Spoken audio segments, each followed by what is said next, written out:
Hello, everyone. Thank you for joining us. I'm Robbie Diamond, CEO and founder of SAFE, formerly the organization known as Securing America's Future Energy. And I'm here to, introduce the organization to you, explain how Commanding Heights and our new Center for Critical Mineral Strategy fits into the organization, give you a little background, interview our chair, Admiral Blair, and then introduce you to some of our newest leaders in the organization, Jeb Nadner and Abby Wolf. So thank you again for joining us. It's a really exciting time, both for the organization and a critical moment for the country and the world. Now, SAFE, when it was founded in 2004, it seems like a somewhat different mission. It was to end oil dependence for economic and national security. And if we go all the way back to then, one can think about there was a global war on terror, there was a war in Iraq and Afghanistan, and really thinking about the blood and treasure that the United States had been spending on this oil dependence for a long time, and in many ways having to compromise our values in order to do that, to keep the global flow of oil going. And I think at the core, when I think about now what we're doing on minerals, what we're doing in these other areas, it really is this foundational element of SAFE is to alleviate this tension of dependence of others, so that we as a country and our allies can live according to our values. So although we've somewhat shifted away, and yes, we still care about this dependence on one fuel source called oil, but now are very concerned that the solution to this, which we have been pushing since 2008, when we really got involved in electric vehicles, although in 2006 we were still talking about them, that really this dependence of the minerals and other components of the electric vehicles is somewhat very, very similar. And what really was at the core of SAFE at the time was not only focusing on this economic and national security, but also bringing together the greatest advocates with the best research in what we called the Energy Security Leadership Council, which Admiral Blair is also a member of 4-star admirals and generals and CEOs of major companies to advocate for it, and really launched to a big success in helping write the first fuel economy standard in over 30 years. For light duty vehicles, and the first fuel economy standard for heavy duty vehicles. And it really showed if you bring the best research with the best advocates, one can make a real difference. Fast forwarding a little bit, when we started working on electric vehicles and on their deployment, really came to the conclusion that what we were thinking about was connected, autonomous, shared, and electric, and how all these new pieces of the puzzle fit together. And then as we were working on this deployment, started thinking about where all this technology was now coming from. And our concern was that, most minerals are processed in China, almost 100% of our rare earth minerals and other critical minerals for the batteries. And even when we were bringing some batteries to the United States, really it's just the assembly of the parts. And this really was a concern. Now we have a semiconductor crisis and everything else. And really there's a fusion going on between, of course, the commercial and defense industrial bases, and the auto sector really was the vanguard of, American and Western power. If you look at, all the major Western powers and their auto sectors. And if we were going to be behind in either electric vehicle propulsion with batteries, semiconductors that are so important to every vehicle, or weapon system and energy system, other components, other materials, this would be, tremendously detrimental to the United States. So we couldn't solve one problem of oil dependence, and create other problems. And I think that really was at its core as we started the Commanding Heights of Global Transportation, and now our Critical Mineral Center, and hopefully a critical semiconductor, a Center for Semiconductors and Microelectronics that we hope to be announcing soon. So that really, sort of situates it of why we did this. Now, there are two other elements of SAFE for people who are watching and who know the organization or who don't know us that I think are important. One has to do with our Electrification Coalition that works on the deployment of these vehicles, works with federal government, state governments, and city governments, as well as our Commission on the Future of Mobility. That's really thinking globally and in some ways post-electrification. How's data fit in? How do we do things like freight and use data in order to reduce those 30% of empty trips or the last mile deliveries? And so the three elements here that are important to think about is the Electrification Coalition trying to drive the demand, the commanding heights trying to make sure that the demand of these new technologies are actually, built here in the United States and in the Western world. And then finally, the Commission on the Future of Mobility that's thinking globally and post-electrification, long-term, and how these other components fit together. And I think that is really the family of SAFE and the Electrification Coalition. And why are we unique? Why are we different for people who don't know us? First of all, we're not left or right. And I think that's really important. We're not a trade association. We're not looking at the lowest common denominator. We really try to look at the facts. We believe in free markets, putting people first, providing the goods and the transportation they need, but understand that government's going to have to be involved not only to help lead to a good outcome with those solutions, but also in this supply chain piece that I just was describing in commanding heights. And also we have lots of political capital that we have built up over 18 years in building a reputation for straight shooters, as I said, not on the left and not on the right. And I think most importantly, we are mission driven to solve this problem.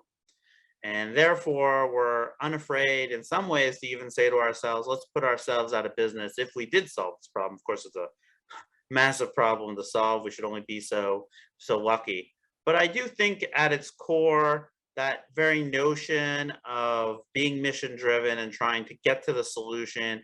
And once we're on the pathway we need to be, having the willingness to even roll up our tent and move on. I do think that's really important from what I've seen over the 18 years of how organizations survive. In some cases, exist just to exist and grow. So hopefully that provides some idea for you. I guess the last thing I'd say within commanding heights, and you'll hear it from Jeb and from others, really, as I said to someone the other day, this is about transportation, energy, military. And in some ways, if it's in the F-35 and in a car, we're going to engage on this issue because those two things need everything the same. They are going to need batteries and the minerals and the processing and the anodes and the cathodes that go into those batteries. They're going to need the semiconductors and the microelectronics. They're ultimately going to get the 6G. We're all going to need the hydrogen economy of the future.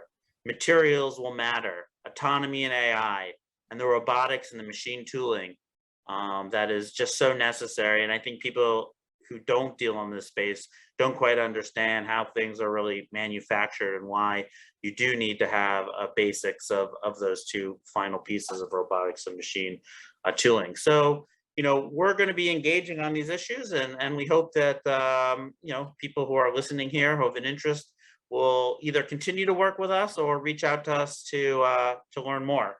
So with that, let me turn to Admiral Dennis Blair, the chair of SAFE, and someone I've had the honor of working with since 2005. For people who don't know, I'm not going to go through his entire bio, which is of course incredibly impressive, but Admiral Blair really does understand the Pacific as being the commander of the Pacific Command of the United States.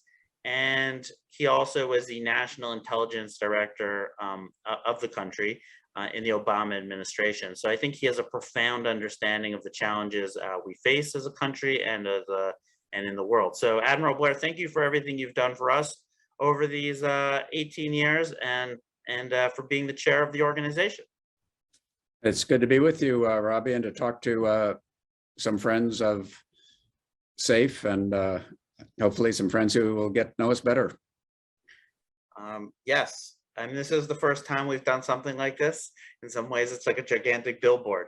So let's go. Let me ask you a couple questions. In your perspective of China, let's start with what kind of leadership does China have over the U.S. and in many of these supply chains, particularly the EV supply chain, other advanced industrial sectors, and really how concerned are you for where the world is right now and the competition between our two countries?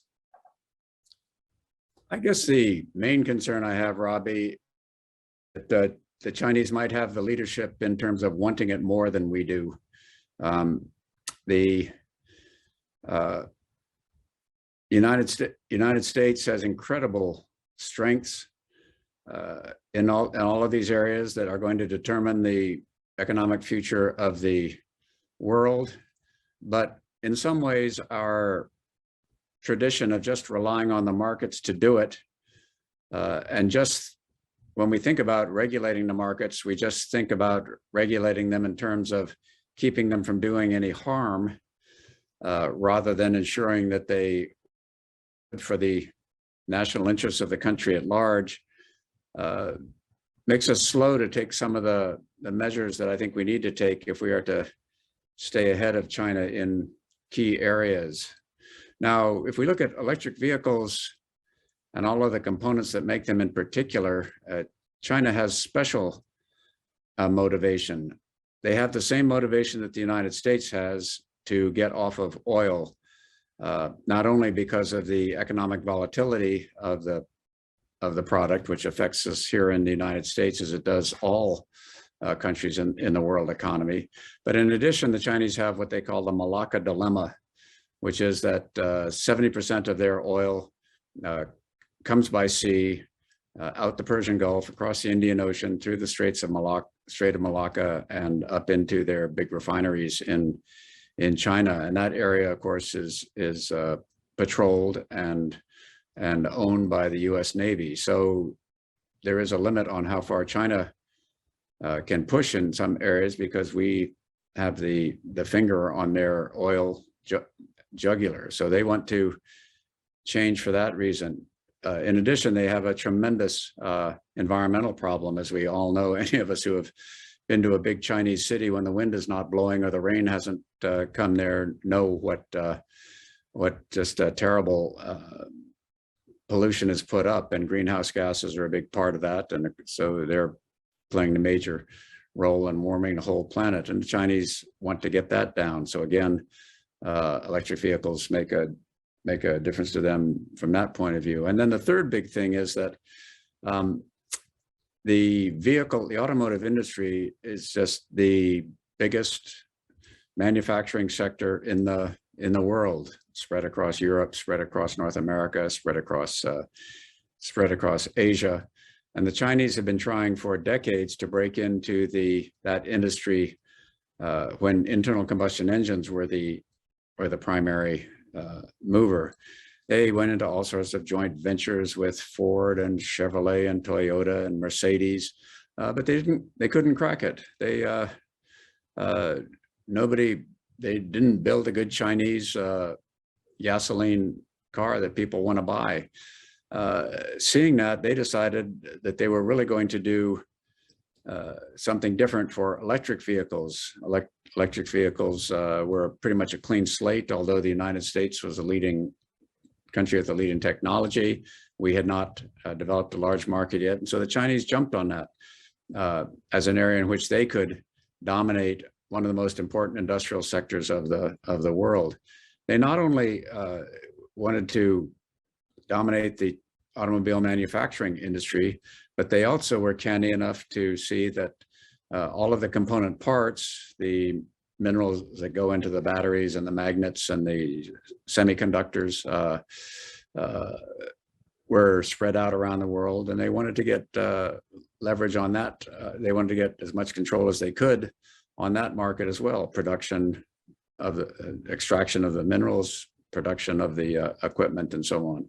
And so they have done a very methodical plan, which right now has put them in the lead in many of the key places there. Now, it's not an insurmountable lead, but it is an insurmountable lead if we do nothing. And we have to wake up and do some of the smart things that are required to generate the market in the United States, to make sure that the manufacturing facilities are located here, that the components that goes into those manufacturing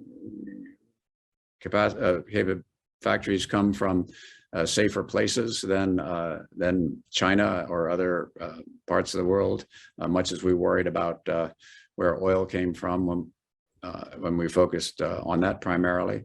And we have to get on the stick and take these actions to protect ourselves, or else we will be in a world in which our probably the most important manufacturing sector in the world is dominated by a country which considers itself our chief rival and which is trying to increase its own influence at the expense of ours in any way they can. Well, thank you, Admiral Blair, for that. You know, when I moved to Washington, D.C. about 23 years ago, my first impression, or people would describe that there are stormtroopers about China and there are panda huggers.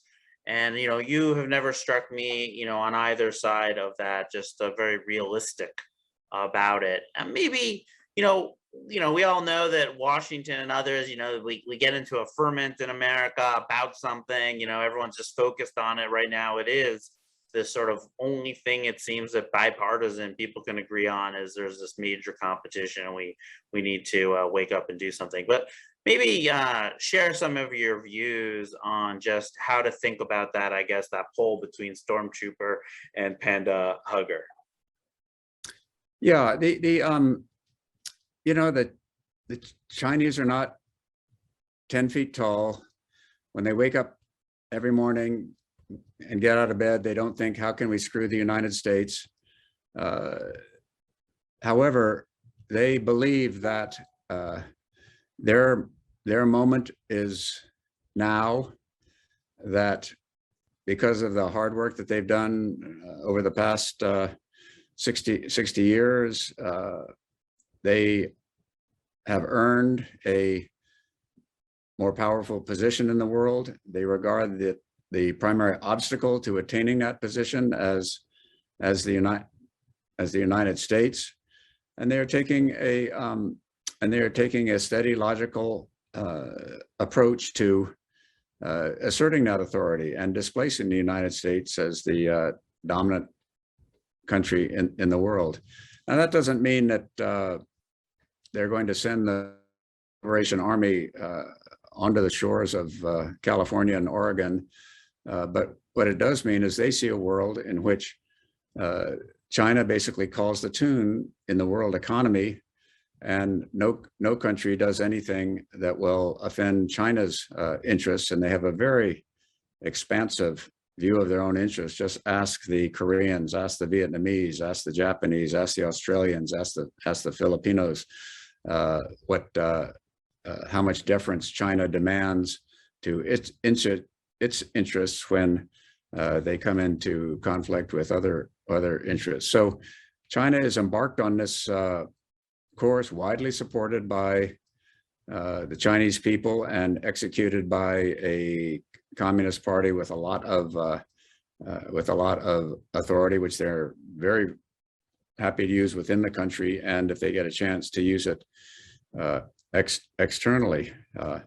Nonetheless, you know, China has huge liabilities. Its population is actually diminishing now. Its population of working age population is going down. I talked about the environmental challenges it faces, and basically the Chinese model is not attractive to other countries unless they are despotic regimes themselves. Laos, Cambodia, right now, Myanmar. So all of the countries of the world would much prefer for the United States to be the country that has the most power and sets the standards in the world. But if we don't, then they're going to have to deal with this very, very powerful China. So, this is not like the ideological battles of the 20th century when it was liberal democracies versus fascism, liberal democracies versus communism. Although Chinese government calls itself communist, it's basically a despotic, autocratic, repressive, authoritarian regime, and it's motivated primarily not by ideology but by power and nationalism. So we just have to size them up for what they are, not be overawed by their accomplishments, realize the strengths that we have, build on the strengths that we have, and we can maintain the American position if we're smart about it. So why do you think, you've worked with us for 18 years now, why do you think SAFE is well positioned to confront these types of policy issues, just as we had dealt with oil dependence in the past? Yeah, as I've watched SAFE operate over the years and been involved with it, I think what's most impressive is the range of its vision across business, across political trends, and across the role of government. And the solutions that we've advocated have always been balanced. The government needs to do this, the private sector needs to do this, the Republicans have to do this, the Democrats have to do that. And the deep research that underlies SAFE's knowledge and recommendations, I think, have really been a distinguishing feature. Whenever we have dealt with somebody and they raise a question that we didn't know the answer to, we went back and researched it and then checked our recommendations, checked our conclusions to see if that made a real difference. So it's the research and the facts that drive us to our recommendations, and they drive us to think really broadly. And I think we're unique in that sense of the credibility of our research and our recommendations, the really nonpartisan nature politically of our belief in the best interests of the country, and our wide knowledge of how business works with the many members of SAFE and the many contacts we have of those who are actually out there meeting payroll, building things, and dealing in the real world, as well as the political understanding. So I think SAFE is unique and I work with a lot of nonprofit and for-profit organizations, and SAFE goes across all those areas in a very unique way.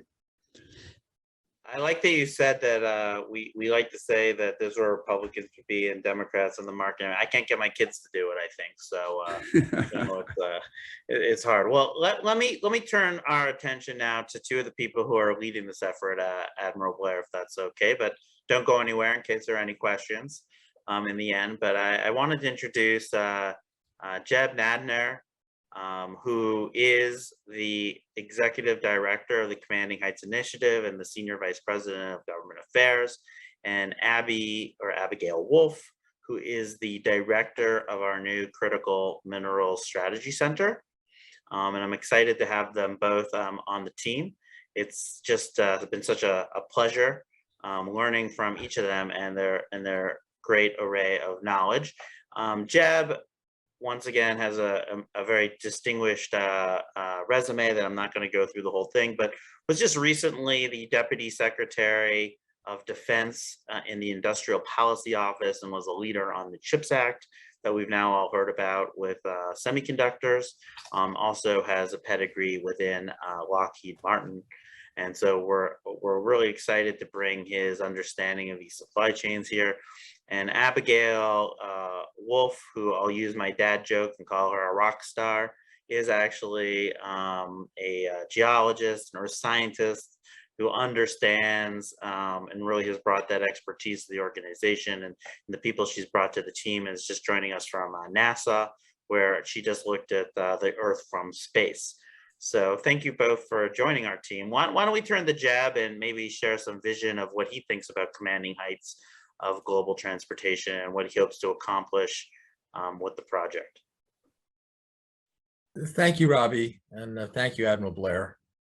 I think you just heard the overview of why SAFE exists and what SAFE does. Commanding heights is a component that's existed for around 1.5 years in SAFE. Our focus is to take that broad strategy and to work on advancing secure transportation energy supply chains. Now, if we think broadly about transportation energy supply chains, it's not just petroleum, but it's also minerals and all the things that go into an electric vehicle and all the processes required to make those minerals suitable for a vehicle. It includes semiconductors, microelectronics, strategic materials, machine tools. These are all areas that the United States has pioneered in the world. And right now, our lead in a number of these areas, very strong in terms of research and development and the cutting edge, but in terms of actually manufacturing, we've weakened in a number of these areas. Our goal is to see secure supply chains that exist in the US and with our allies. And I want to stress the allies are a very big part of this. But not to be held hostage or to be dependent on countries that may look upon us with disfavor. In Commanding Heights, we've got roughly 6 or 7 lines of effort. And you'll see it's a very robust organization. One is we have a first-class policy shop. We have done some stunning work on the details of electric vehicle supply chains. We are doing stunning work on aluminum and strategic materials. We are doing important work on which industries can be reshored to the United States or better off having them nearshored or offshored from China to allies in Asia. We are working on an international dimension of allies as well too. We think Canada, Mexico, Saudi Arabia, and the UAE, the EU, Japan, South Korea, Vietnam. These are examples of countries with a lot of capability that together we can create secure and resilient supply chains for transportation and energy. We've got our Minerals Center you'll hear more about. We are standing up the American Semiconductors Center so that both the business community and the US government and the Hill can have a better understanding of the true nature of the ecosystem that produces those marvelous semiconductors and microelectronics. We have a very strong government affairs capability. On the executive branch side, not only do we have SAFE people, but we have a strong amount of pull from White House staff and key departments and agencies like the Department of Energy and Department of Defense. On the legislative side, we are amassing a very strong track record on the bipartisan infrastructure bill. We are deeply involved in the reconciliation, and we are involved with the National Defense Authorization Act. All of these efforts, again, are on securing resilient supply chains and trying to create some productive capacity in the United States and jobs. And then we have a strong communications capability. We do all of this because we believe that information and data can make a difference in policymaking. We want to provide that expert information. We want to educate. We are very good at building coalitions. Red-blue coalitions, blue-red coalitions, coalitions that bring together odd bedfellows, but actually agree on the necessity of strengthening the United States and its allies. So we're off to an excellent start. And now I'm going to turn back to Robbie, and he'll introduce Abby. Well, I feel like I already did introduce Abby. So now that you're back on planet Earth from NASA, can you tell us a little bit about what you're hoping to accomplish?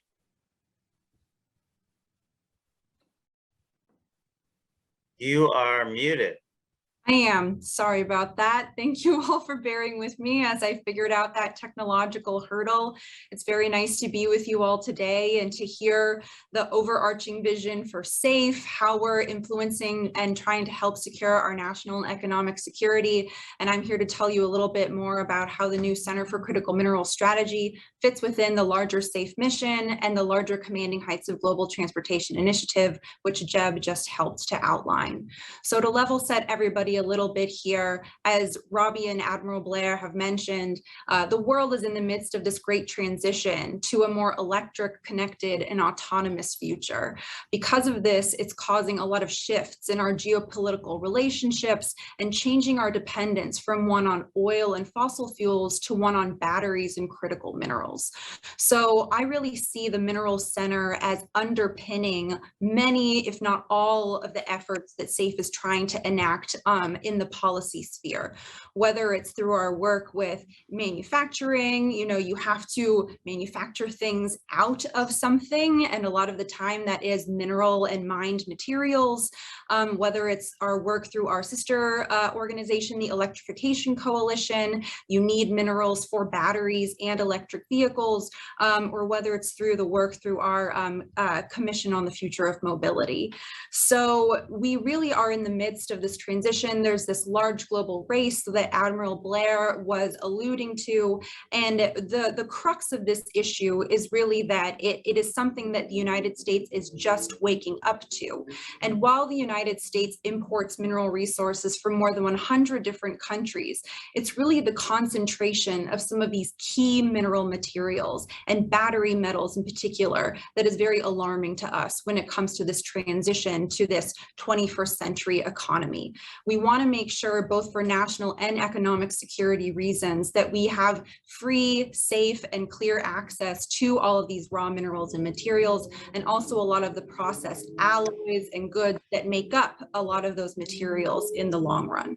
So because the United States has not been thinking about this as critically as some of our near-peer competitors have, namely China, we find ourselves behind in this race to compete even in this new economy. And we want to make sure that the backbone of our industrial sector, whether it's the auto industry or anything else, can remain strong, both for the sake of our innovation, but also to make sure that the United States has the jobs and opportunity that we are known for around the world.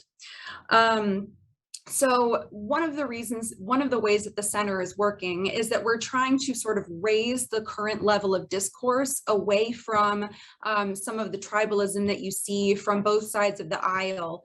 The last time that critical minerals was really a key issue was back in 2010 and 11, when there was a dispute in the East China Sea, and the Chinese government cut off supplies of rare earth elements from Japan, a key partner of the United States. And this was really the first time that critical minerals or rare earth elements was really raised in our united consciousness as a nation and even as a world. But since then, they've sort of fallen out of view again because people sort of stick to their traditional corners. So it's SAFE. We approach this from the upstream extraction side, but we also approach this from the downstream incentives, making sure that we're not staying in the Stone Age, not to make a rock joke, but want to make sure that as governments, as industry is making this transition on the cusp of the next industrial revolution to electric vehicles, that we're not behind in that we're not just turning a blind eye to this transition, and can really instead help to lead what's going on as we transition to clean energy and electric vehicles.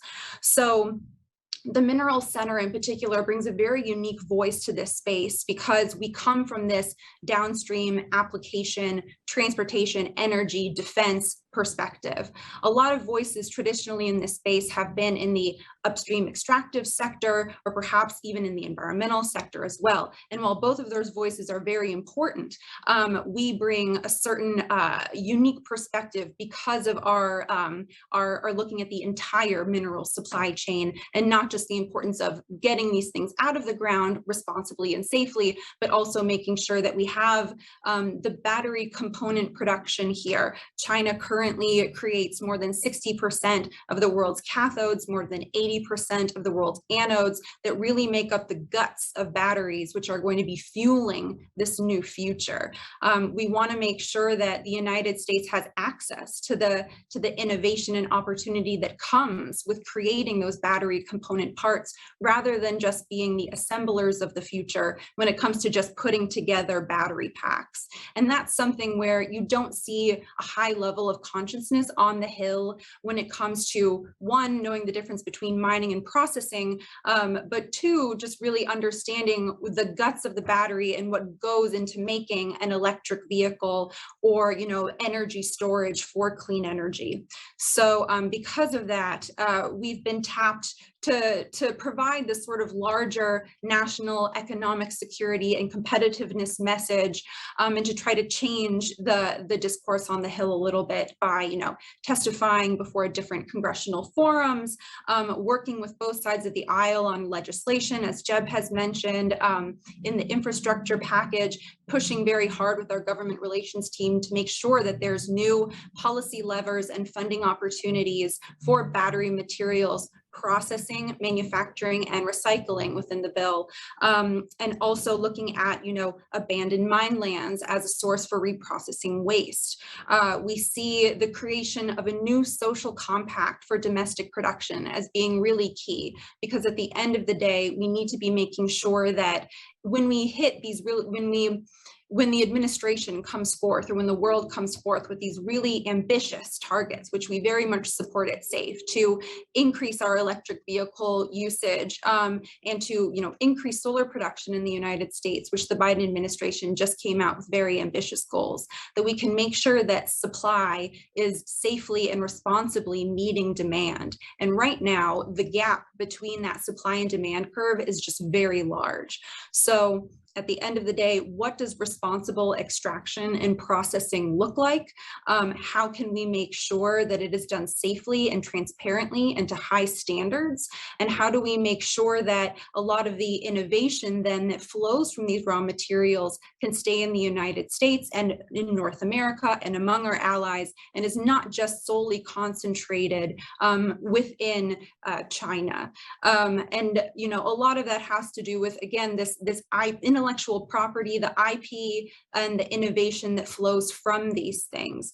Just as the United States has Silicon Valley, and we rose to power on the dominance of oil in World War II, we see the Chinese Communist Party as wanting to control the next wave of energy with critical minerals, and lure a lot of that intellectual property and innovative companies and startups to its shores.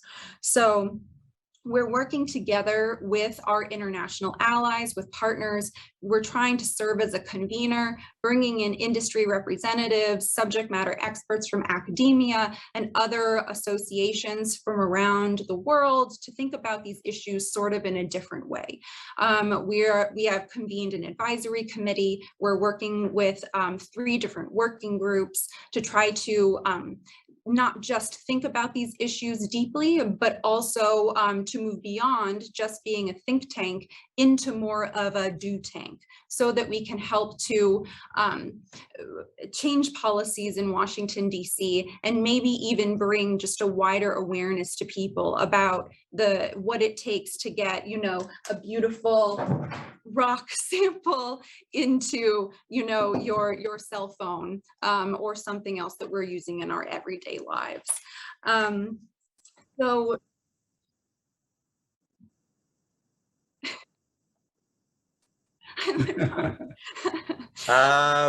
So let me ask you a very quick question, and I already see there's a question for Admiral Blair and others. Please share your questions, and I'll ask either Jeb or Admiral Blair or Abby. But my quick question to you, in just a minute or less, maybe explain some of those working groups with North America or discussions with Australia, and how you see it being a global effort, not just a US effort. Absolutely. So yes, as you've mentioned, we've been speaking with allies in North America, both the government of Canada, the province of Quebec. We've been speaking with industry representatives from Mexico and government officials from Australia, and are trying to reach out to some other partner and allied nations, including the United Kingdom. We see this really in terms of concentric circles. We want to make sure that we have the production in North America, in the United States, but recognize that we cannot just do this alone, whether it comes to just geologically occurring resources, but also, looking at our strengths and weaknesses when it comes to us and our allies, and noticing that trade is a good thing and that we want to be working together. So the United States, our allies in North America more broadly, working with the government of Canada and the province of Quebec to look at across the supply chain, not at just resource extraction, but how can we be working more closely together on some of this intellectual property and processing technology as well. In Canada, they have access to large resources of hydropower, which can be very clean and very good for reshoring a lot of these energy intensive processing techniques. And then of course, looking beyond just North America's shores to allies with Australia, great conversations with them about, the resource potential. They've got massive stores of nickel, lithium, rare earth elements that are going to be so critical in this race, and how they would like to strengthen that relationship with us so that we can get those materials from them in a safe and secure fashion, and also work with them on some of the key materials processing, which the Department of Defense is already doing with Linus Corporation as well. Very, very quickly, Jeb, you don't have to unmute yourself, I can see. But, maybe talk for a moment about semiconductors and what you hope to accomplish there, and where you think the United States understands the issue, and maybe where there's work to do based on, your work on the CHIPS Act coming out of the Pentagon just recently. Today, semiconductors are in the news because of the shortages that are leading to plant shutdowns in the auto sector and other sectors as well, too. I would say a year ago, this time in the Pentagon, the people were not aware that there was an imminent shortage. However, the fundamentals, how many and what kind of semiconductors are made in the United States versus abroad in places that could be easily cut off, that sent off a lot of alarm bells. Another major thing is a typical Defense Department system has anywhere from 30 to 70% Chinese microelectronics in it.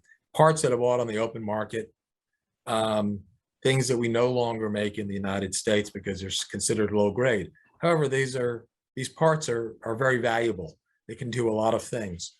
So hence the department got very interested in reviving the CHIPS Act last year, which was sitting on the Hill. The prospects weren't very good. And the department made a very serious effort to help stitch together a coalition of odd bedfellows in the Senate and the House, Democrats and Republicans, all of whom were united in the view that the US, which until recently was making 45% of all the world's semiconductors, it's now down to 12.5%. Something had to be done so we don't go down to 5%. The key problem in semiconductors, US designs most of the leading semiconductors in the world. The key problem is foundries. The capital expenditures required to build a fab run at anywhere from very simple fabs, 6 to 8 billion, 8 to 15 billion. In the United States, a semiconductor company has to negotiate with a state. They may get some breaks, not many breaks. If they go abroad, essentially that CapEx, a large part of it, whether it's through tax incentives, land grants, purchase orders, a large amount of that CapEx, we're talking about, let's say $10 billion, is covered by the host country. So hence the migration of so much semiconductor capacity abroad. There isn't a level playing field if we just leave it up to the market, because other governments, some of whom are our allies, some of whom are our rivals, they are offering a lot to get semiconductors. So it is vitally important to have foundries in the US. Also, packaging and test of semiconductors, a vital thing, 98% of it is done abroad, primarily in Asia. We need to have some packaging and test capability in the United States in case there's some problem with transportation by sea.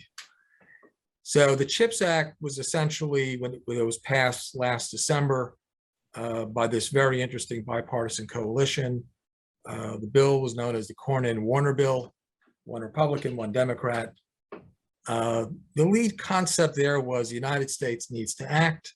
There need to be serious appropriations. We need to consider the issue of capital expenditures, and also we need to up some of our R&D. The issue in this Congress is the funding of the CHIPS Act, and where will that funding go? We do not, as an organization, we do not think that it's been entirely thought out about the level of appropriations needed and where those appropriations should go. So hence we're standing up this American Semiconductors Center to help explain how these vital semiconductors actually get designed, how they get produced, how they get packaged and tested, and how they end up in automobiles, in big server farms, solar panels, all kinds of things. So we want to educate policymakers on this, and we want to inform and help them make wise choices that actually enable the industry to create something thriving in terms of capability, production, and also jobs for Americans and allies. Great. Thank you so much, Jeb. Okay, so we're going to turn to Admiral Blair for a question here, if we can bring him up on the screen. Admiral Blair, you've been asked that the automotive industry is the largest manufacturing sector in the world. If China were to seize leadership, what would the implications be for the future of research dollars and intellectual capital globally? I would note that Admiral Blair did co-chair with Ambassador Huntsman an IP task force looking at the IP thievery, so theft. So it'd be an interesting question for you. Now that's a good question. It's like, if you try to wrap your head around what that would look like, we would still be driving electrical vehicles in the United States, but it would be as if today there were no Ford, no GM, no other American manufacturers of vehicles, and we simply drove Toyotas and Volkswagens and cars that were from foreign companies.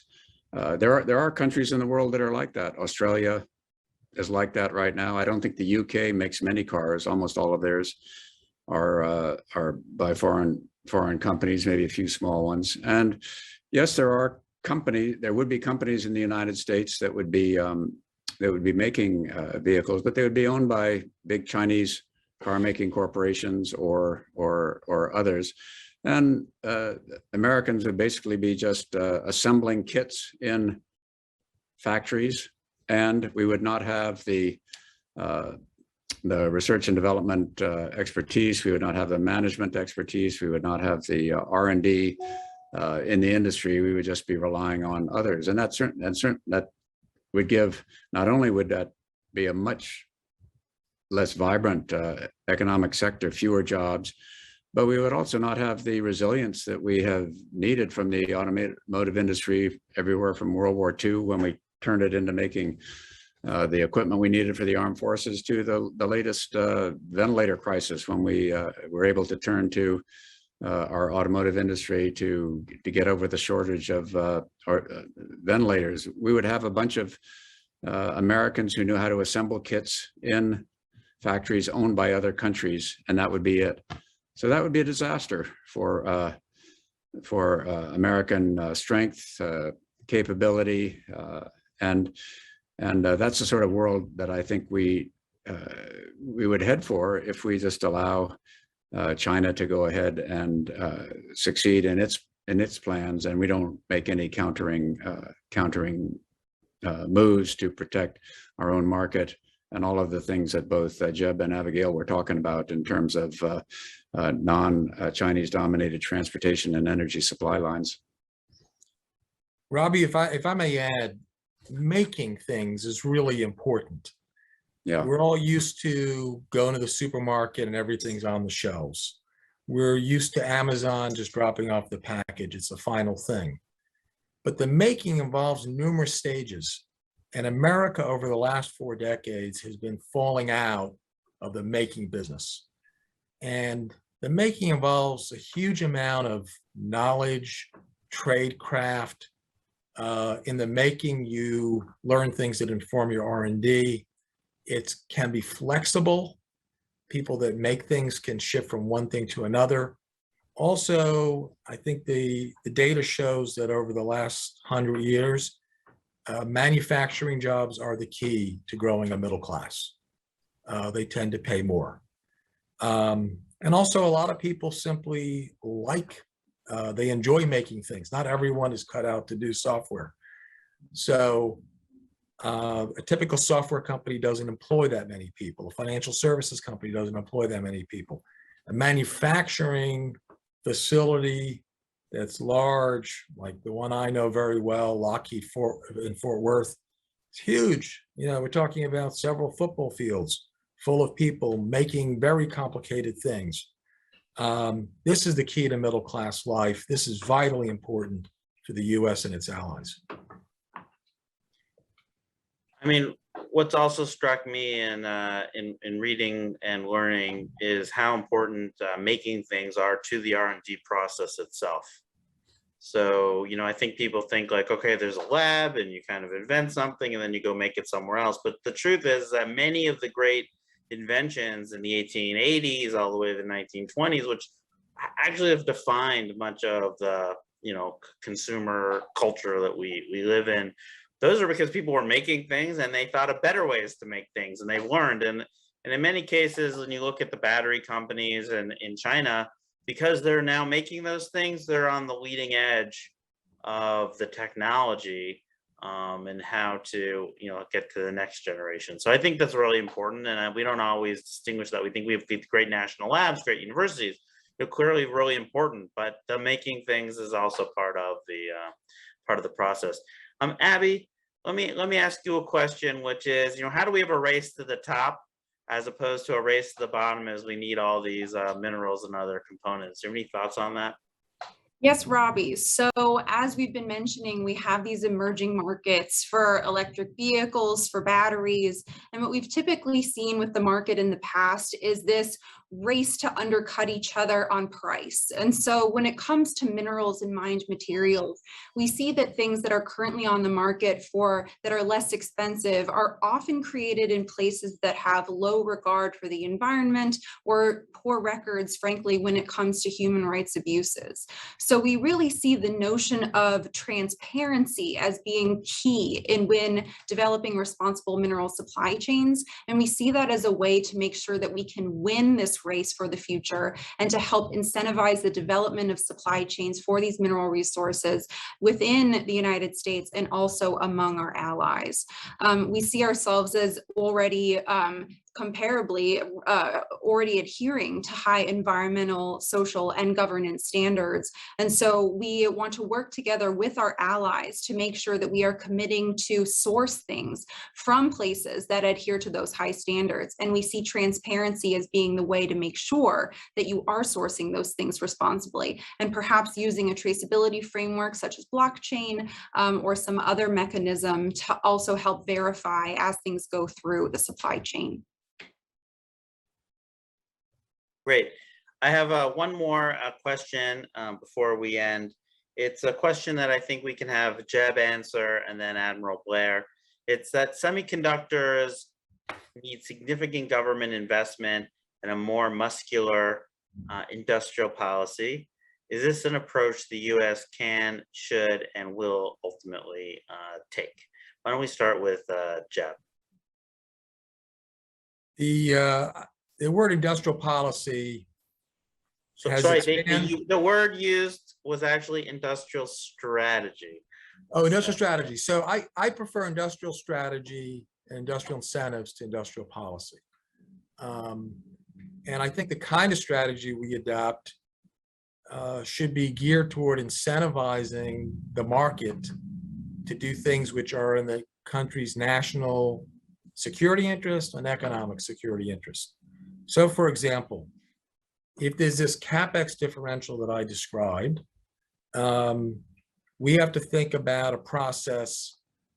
How can the US government, should it apply subsidies? Should it apply tax breaks?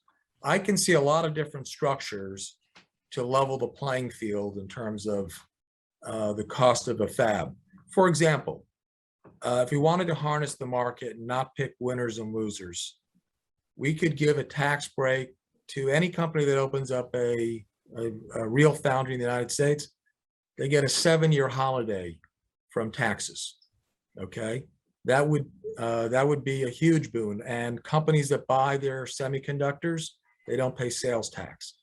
So that might be an American way, a very Hamiltonian way of leveling the playing field, as opposed to the government doing a standard procurement process, picking a winner, saying, okay, in the Commerce Department, here is where X company builds a foundry, we give them $4 billion. I'd rather leave that up to the market, but I think strategy is really important here. And I think we have to be creative, because the way China's gone about it, or Taiwan has gone about it, or South Korea has gone about it, has been fitting for their economic and political cultures. Our political economy, our history is different. So I think we have to think creatively, particularly about in the tax area for incentives. Well, thank you. Thanks, Jeb. Admiral Blair, do you want to take us home? Your thoughts on, you've been around, watched this country grapple with these types of issues before. Where are we and where will we go?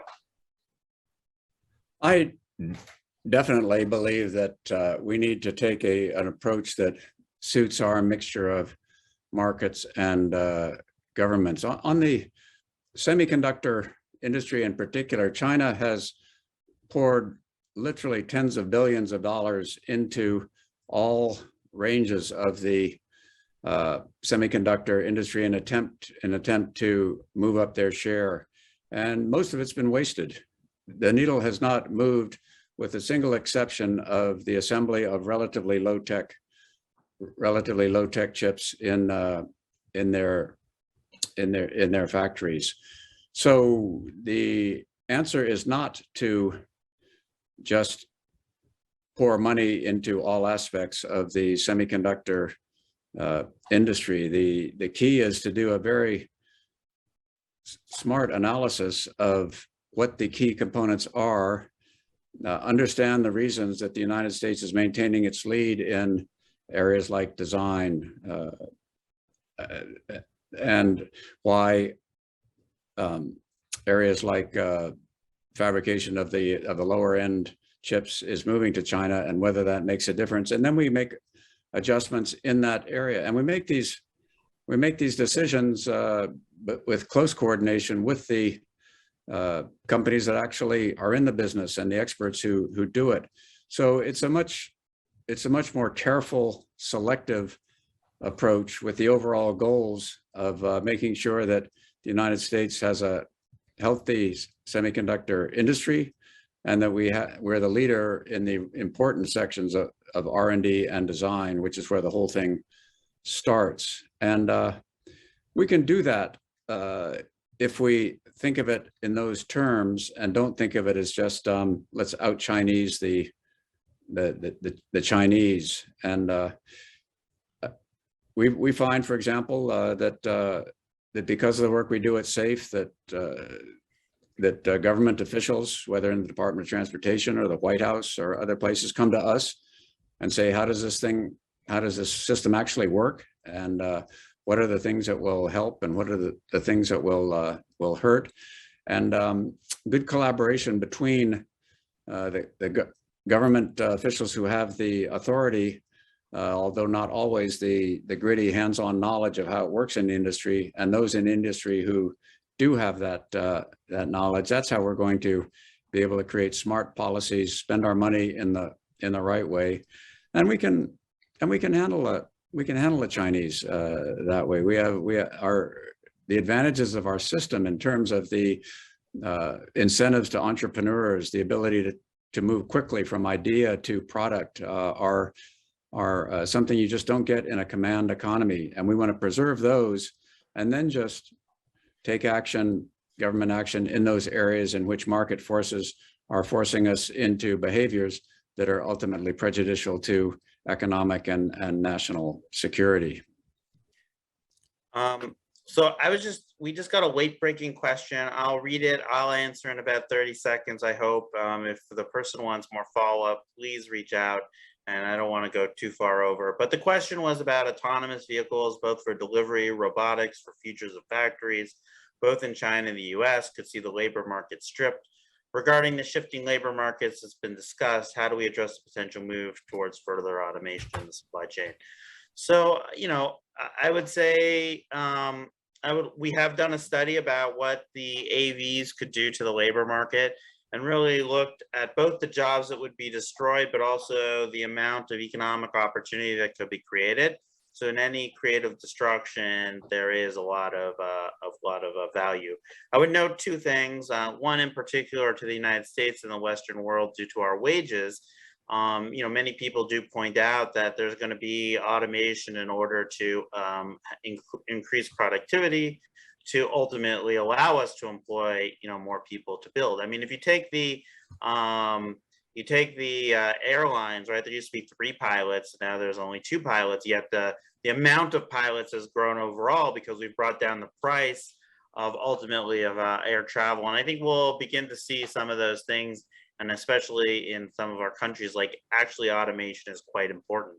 And I was speaking to someone today about you know, truck drivers and bus drivers and all these other drivers. I mean, we can't get them. Like, one of the reasons our supply chain is having such problems, we can't get things from A to B. So I don't think it's an overnight issue, but I do think that automation, autonomy, these types of things actually should be seen as complementary to our system and not necessarily, you know, anti-worker, but actually, you know, helping out. So that's my quick 30-second answer. I will say to everyone who's been watching, first of all, thank you to Jeb and Abby for being part of this organization and for all the hard work you're doing and the team you're bringing together to keep working on this.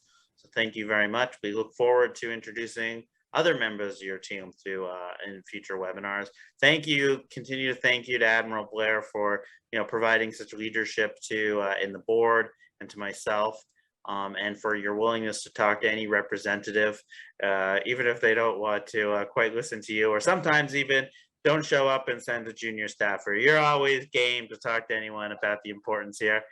And thank you all of you for been listening. For the ones who have supported SAFE in the past, please continue to do that, and please get more engaged. This is a, you know, critical mission, and there's so much for us to do. And for those who haven't been engaged with us, we'd love to talk to you about how we can help you, how we can help even if you're representing a company. Although we're not a trade association, I do believe that our success could be your success. And so there's a great, you know, way for us both to work together. It is that bringing together that expertise that you have and what you need in the marketplace and our understanding to the policymakers. So thanks again, everyone. Have a nice end of the week. Nice weekend, and we look forward to following up with all of you. Please do not be shy to reach out. Thank you, everyone.